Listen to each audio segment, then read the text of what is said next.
আসসালামু আলাইকুম রহমতুল্লাহ। 13তম ক্লাসে আপনাদেরকে স্বাগতম। আজকের এই ক্লাসে নাসিরুন শব্দের তাহকিক করা হবে ইনশাআল্লাহ।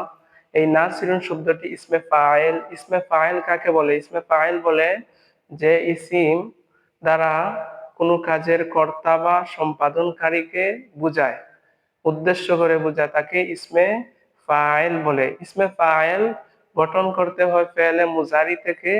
ফেলে মুজারি থেকে ইসমে ফাইল গঠন করা হয়। এই ফেলে মুজারি থেকে কিভাবে ইসমে ফাইল গঠন করা হয় আজকের এই ক্লাসের মাধ্যমে বোঝানো হবে। যে এই শব্দটি হলো নাসিরুন শব্দটি নাসারা, এই এই বাব নাসারা বাব থেকে এসেছে। নাসারা ইয়াং শুরু, যদি শব্দটি ইয়াং শুরু হয় ফেলে মুজারি, ইয়াং শুরু, ইয়াং শুরু, ইয়াং শুরু, এই শব্দটি হলো ফেলে মুজারি। এই ফেলে মুজারি থেকে নাসিরুন শব্দটি ইসমে ফাইল গঠন করা হয়। কিভাবে গঠন করা হয়? প্রথমত আমরা যদি ইসমে ফাইল ফেলে মুজারি থেকে গঠন করতে হয়, প্রথমত এই ইয়াকে বিলুপ্ত করতে হবে। ফেলে মুজারির ইয়াকে বিলুপ্ত করতে হবে। ইয়া বিলুপ্ত করার পর এই শব্দ প্রথম হরফ হলো নুন, আমরা নুন দিব। নুন দেওয়ার পর এবং আইন ফা কালিমা এবং আইন কালিমার মধ্যবর্তী এই মাঝখানে একটি আলিফ যোগ করতে হবে। আলিফ যোগ করার পর সাদের জায়গায় সাদ, রার জায়গায় রা। প্রথম হরফের উপরে ফা কালিমার উপরে জবর এবং সাদ, এই যে আইন কালিমার নিচে জের এবং শেষ হরফে দুটি পেশ দিলে শব্দটি ইসমে ফাইল গঠন করা হয়ে যায়। তা আমরা জানলাম যে প্রথমত ইয়াং শুরু এই শব্দটি হলো এই ফেলে মুজারি। ফেলে মুজারি থেকে কিভাবে ইসমে ফাইল গঠন করা হয়? প্রথমত ফেলে মুজারিকে কাটার পর এই নুনের উপর ফা কালিমার উপর জবর দেওয়া দিয়ে এবং ফা কালিমা এবং আইন কালিমার মধ্যবর্তী একটি আলিফ যোগ করলে এই শব্দটি ইসমে ফাইল গঠন হয়ে যায়। তারপর আমরা এই ইসমে ফাইলের 6টি ওজন আমরা জানতে হবে। ইসমে ফাইল 6টি সিগা জানতে হবে। এই 6টি সিগা লিখে রেখেছি। প্রথমটি তো হলো ফাইলুন, ফাইলান, ফাইলুনা। এই প্রথম তিনটি হলো মুজাক্কর, এর পরের তিনটি হলো মুয়ান্নাস, ফাইলাতুন, ফাইলাতান, ফাইলাতুন। এর পরের তিনটি হলো মুয়ান্নাস। আমরা যদি কোনো শব্দের মধ্যে এই তিনটি আলামত পাই, কোনো শব্দের মধ্যে যদি এই তিনটি আলামত পাওয়া যায়, তিনটি থেকে কোনো একটি আলামত পাওয়া যায়, তাহলে এই শব্দ হবে মুজাক্কর।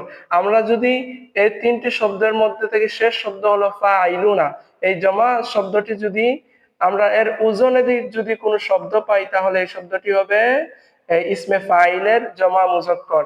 আমরা এই শব্দটি, এই যে নাসিরুন শব্দটির ওজন, এই শব্দর ওজন দ্বারা যদি আমরা এই শব্দকে ওজন করি, তাহলে দেখা যাবে এই শব্দে যেভাবে এই শব্দটি লেখা রয়েছে ওজন আছে, শব্দটির ওজন এই শব্দের মধ্যে পাওয়া যায়। প্রথমত আমরা দেখি এই শব্দটির ফার পরে অতিরিক্ত আলিফ আছে, এই শব্দের ফা কালিমার পর অতিরিক্ত আলিফ আছে। এরপরে আইন, আইন কালিমা হলো সাদ এই শব্দের, এবং রা হলো লাম কালিমা হলো রা। রার পরে যদি আমরা দেখি অতিরিক্ত ওয়াও এবং নুন এসেছে, এই শব্দের অতিরিক্ত ওয়াও এবং নুন এসেছে, তাহলে আমরা শব্দটি বুঝতে পেরেছি যে শব্দটি হলো ইসমে ফাইল। ইসমে ফাইলের কোন সিগার মধ্যে পড়েছে? ইসমে ফাইলের এই মুজাক্কর সিগার 3 নম্বর যে সিগাটি, তো ফাইলুনা জমা মুজাক্কর, তাহলে তার সিগা হবে জমা মুজাক্কর। আর গাইব, হাজির এগুলা ইসমে ফাইলের মধ্যে হয় না, আমর এগুলা হয় না, শুধুমাত্র এর সিগা হবে জমা মুজাক্কর। তারপর আমরা এই শব্দের বাহাস সম্পর্কে জানবো। এই শব্দের বাহাসটা হলো, আমরা জানি যে শব্দটির বাহাস হবে ইসমে ফাইল। এটা ইসমে ফাইল মুজারি থেকে গঠন হয়েছে ইসমে ফাইল, তাহলে তার বাহাস হবে ইসমে ফাইল। তারপর আমরা যদি এই শব্দের মাদ্দা বের করি, তাহলে আমরা জানি ইসমে ফাইলের মধ্যে অতিরিক্ত আলিফ এসেছে। এই আলিফ এবং ওয়াও নুন হলো এই শব্দের জমা, তাহলে আলিফ এবং ওয়াও নুন অতিরিক্ত এসেছে, তাহলে মূল হরফ হলো নুন সাদ রা। নুন সাদ রা, তার মূল অক্ষর হলো নুন সাদ রা। তার জিন্স হবে সহি, কারণ একটি হরফ দুইবার আসে নাই এবং হামজা শব্দের মধ্যে আসে নাই এবং হরফে ইল্লত আসে নাই, তাহলে তার জিন্স হবে জিন্সে সহি। জিনসে সরি জিনসে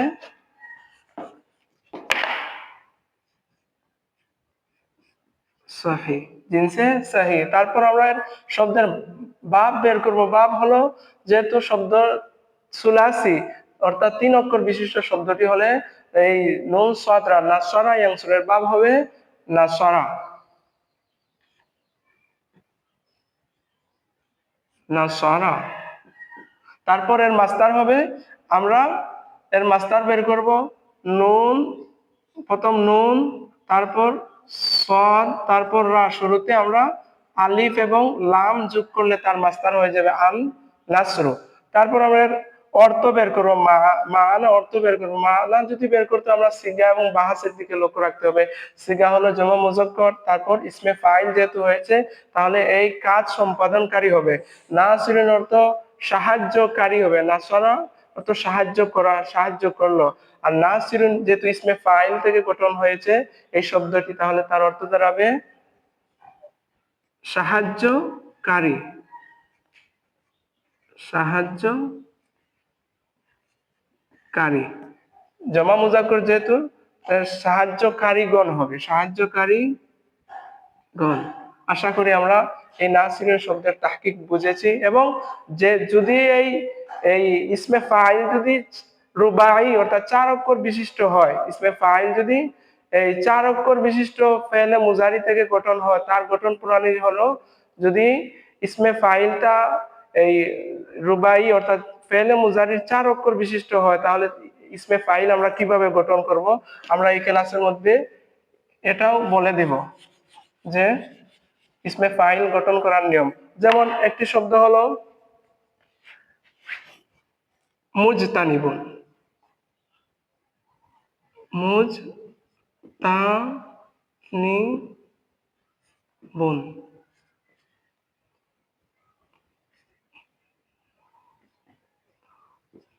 মুজতানিবুন এই শব্দটি আমরা যে এই ইসমে ফাইল আমরা কিভাবে চিনব এবং কিভাবে এই শব্দটি গঠন করা হলো ইসমে ফাইল, আমরা এই ক্লাসের মাধ্যমে জানবো। যে এই শব্দটি মূলত ছিল এই ইয়াজ ইয়াজ ইয়াজ তা নি বুন শব্দটি ছিল ফেলে মুজারি থেকে তো ইসমে ফাইল গঠন করা হয়। ইয়াজ তা নি বুন শব্দটি ছিল ইয়াজতানিবুন, এই ইয়াজতানিবুন শব্দ থেকে ইসমে ফাইলের এই শব্দ গঠন করা হয়েছে মুজতানিবুন। আমরা যদি 4 অক্ষর বিশিষ্ট হয়, রুবাই হয় যদি এই শব্দটি জিম তা নুন বা 4 অক্ষর বিশিষ্ট যদি হরফ হয়, তাহলে তার শুরুতে আমরা যদি ইসমে ফাইল গঠন করতে হয়, প্রথমত আমরা এই ইয়াকে বিলুপ্ত করতে হবে। ইয়াটা ফেলে মুজারি, ইয়াকে ইয়া ফেলে মুজারি আলামতকে কাটতে হবে। কাটার পর শুরুতে যদি আমরা মিম একটি যোগ করি, মিমের উপরে পেশ দিয়ে দেই, তাহলে এই শব্দটি ইসমে মুশতাক হয়ে যাবে। 4 অক্ষর হলে ইসমে ইসমে ফাইল গঠন করা একেবারে সহজ। যদি শুরুতে আমরা এই মিম যোগ করি, মিমের উপরে পেশ দিয়ে দিই, তাহলে শব্দটি ইসমে মুশতাক ইসমে ফাইল গঠন হয়ে যায়। ইয়াজতানিবু এটা ছিল ফাইল, ইয়াজতানিবু থেকে আমরা কিভাবে ইসমে এই ফাইল গঠন করেছি আমরা দেখেছি। আলহামদুলিল্লাহ আমরা বুঝতে পেরেছি যে ইসমে ফাইল যদি ফেলে মুজারি 3 অক্ষর বিশিষ্ট হয় তাহলে কিভাবে গঠন করা হয়, এবং ফেলে মুজারি 4 অক্ষর বিশিষ্ট হয় তাহলে আমরা ইসমে ফাইল কিভাবে গঠন করতে হয় আমরা বুঝতে পেরেছি। আসসালামু আলাইকুম ওয়া রাহমাতুল্লাহ।